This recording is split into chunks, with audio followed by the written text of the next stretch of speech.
बिशाह सेहत मर्कज़ rural health centre में वणन की वढाई तोड़े बुनियादी सहूलतुन की खोट ख़िलाफ़ शहरिन पारां एहतजाज कंदे फौरी तौर ते आला इख्तियारन का नोटिस जो मुतालबो कयो वियो आहे।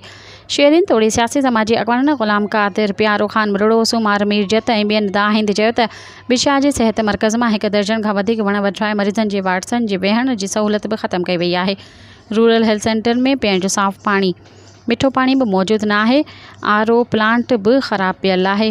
मरीज़ पैसन से पानी वठण ते मजबूर आहिनि। शहरिन मूजिब अक्सर दवाउन जूं पर्चियूं ॿाहिरि प्राइवेट स्टोरन ते मोकिलियूं वञनि थियूं। ग़रीब ऐं मिस्किन मरीज़न जो इलाज देर सां कयो वञे थो।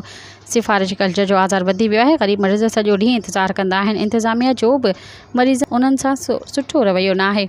शहरिन पारां आला इख्तियारन खां मुतालबो कयो वियो आहे त अस्पताल में वण जी वढाई जो नोटिस वरितो वञे। सेहत जूं समूरियूं बुनियादी सहूलतूं सभिनी मरीज़न लाइ बराबरी जी बुनियाद ते फराहम करे शहरिन ऐं मरीज़न मां बेचैनी ख़त्म कई वञे। सब्सक्राइब कयो अवामी न्यूज़ HD खे ऐं ताज़ा तरीन ख़बरुनि लाइ ॾिसंदा रहो अवामी न्यूज़ HD।